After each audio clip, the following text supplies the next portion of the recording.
ایک سبب کتاب اللہ نے یہ بھی بیان کیا ہے کہ لوگ ٹو بڑی لگاتے ہیں، تجسس، اور پھر اس سے منع کر دیا لا تجسسوا، ہم جاسوسی میں پڑے رہتے ہیں، یہ جاتا کہاں ہے، اس کے وسائل کیا ہیں، یہ کماتا کہاں سے ہے، پتہ نہیں کیا اس نے سیٹ اپ بنا رکھا ہے۔ تو بھائیو، منفی سوچ بندے کو ٹو میں لگا دیتی ہے، اور یہ ٹو دین کو بھی برباد کر دیتی ہے، دنیا بھی خراب کر دیتی ہے۔ اس کی گھروں میں ایک چھوٹی سی مثال لے لیں۔ کئی گھروں میں یہ شکایات ہمیں موصول ہوئیں کہ ہمیں جینے نہیں دیا جاتا، اپنی پرائیویسی میں نہیں رہنے دیا جاتا، صبح کوڑے کی ٹوکری بھی دیکھی جاتی ہے کہ رات انہوں نے کیا کھایا ہے، خالی ریپر مل جائیں تو اس سے پھر، اور بے شمار چیزیں اس طرح کی ہیں جو ہماری زندگی اجیرن کر کے رکھ دیتی ہیں۔ تو میرے بھائیوں، کسی کے اوپر اگر اللہ کی نعمت ہے تو اس کے بارے میں اللہ کے ساتھ مثبت رویہ رکھیں، اس کے بارے میں دعا کریں۔ اسباب میں ایک بہت بڑی چیز اور سبب یہ بھی ہے کہ ہم نے اپنے ہاتھوں سے اپنے لیے گڑھے کھودے ہوتے ہیں۔ ظہر الفساد فی البر والبحر بما کسبت ایدی الناس لیذیقہم بعض الذی عملوا، یہ جو ہمیں سزا ملتی ہے ہمارے ہاتھوں کی کمائی ہے، ہم خود گڑھوں میں گر گئے ہیں، نکلنا گوارا ہی نہیں کرتے، اور ہم سوچ لیتے ہیں کہ میں جہاں ہوں میرا نہیں کام ہونا، میرے مقدر میں یہ بات نہیں ہے، میری قسمت میں اچھائی نہیں ہے، یہ جتنی دولتیں ہیں لوگوں کے لیے ہیں، آرام لوگوں کے لیے ہیں، چین لوگوں کے لیے، سکون لوگوں کے لیے ہے۔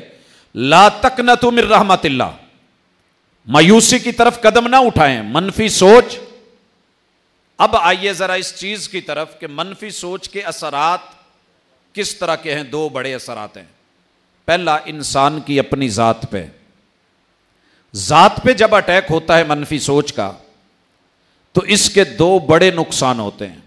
نمبر ایک، اگر وہ منفی سوچ اندر دب گئی، قائم ہے، دب گئی، تو پھر انسان مایوس ہو جاتا ہے، اور مایوسی کفر ہے، اور پھر اس سے یہ کفر بھی کروا دیتی ہے، شرک بھی کروا دیتی ہے، یہ اسے میدان عمل میں بھی نہیں آنے دیتی، یہ پھر مایوس ہو کے بیٹھ جاتا ہے، پھر اسے امید ہی نہیں ہوتی۔ اچھا خاصا گھر ہوتا ہے، بے شمار عورتیں بیچاری اس وجہ سے کچھ نہیں کر پاتی کہ اس گھر میں خیر ہے ہی نہیں، میں اتنے جنیاں مرضی انہاں دیاں خدمتاں کر لواں، جھاڑو دے لواں، بوکر باریاں کر لاں، اتوں مینوں لبنا کچھ نہیں۔ اب یہ مایوسی ہے۔ بے شمار مرد اپنے گھروں سے مایوس ہیں، لوگ اپنے کاروبار اور کام کی جگہ سے مایوس ہیں، لوگ رشتہ داریوں سے مایوس ہو گئے ہیں۔ کتنے لوگ ہیں دعا نہیں مانگتے، مایوسی بڑی مانگ کے ویکھیے جی اتوں لبدا کی ہے۔ یہ مایوسی نہیں، منفی سوچ نہیں، اس کا نتیجہ نہیں، ساڈی سندا ہی نہیں۔ حالانکہ ہر نماز میں کہا جا رہا ہے سمیع اللہ لمن حمیدہ، تو رب کی تعریف کر کے دیکھ، مانگ کے دیکھ، دعا کر کے دیکھ، تیرا رب سنتا ہے۔ تو نہیں مانگ رہا تو اور بات ہے، اللہ کو اچھا لگتا ہے کہ مانگ، لیکن یہ مایوس ہو چکا ہے۔ تو بھائیو، مایوسی کے بعد اگر یہ سٹیپ اگلا چلا جائے تو پھر بندہ خودکشی کی طرف بڑھ جاتا ہے۔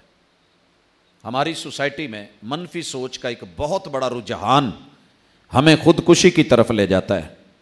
اس ملک میں میرے لیے کچھ اچھا نہیں، مجھے عدالتوں سے انصاف نہیں ملنا، مجھے یہاں زندہ رہ کے تکلیفیں ہی تکلیفیں ہیں، میرے لیے چین نہیں، آرام نہیں، وہ کسی اور کا ہوگا۔ پھر نتیجہ کیا نکلتا ہے کہ بندہ خود کو بھی مار دیتا ہے، بیوی بچوں کو بھی مار دیتا ہے، رشتہ داروں کو بھی مار دیتا ہے، اور اپنی موت اپنے ہاتھ میں لے کے رب کی امانت میں خیانت کرتا ہے۔ یہاں تو گھبرا کے کہتے ہیں کہ مر جائیں گے، مر کے بھی چین نہ پایا تو کدھر جائیں گے۔ لہذا اگر یہ مایوسی اور یہ خودکشی دو چیزیں ہماری سوسائٹی میں ہیں تو اس کے پیچھے منفی سوچ ہے جو ہمارے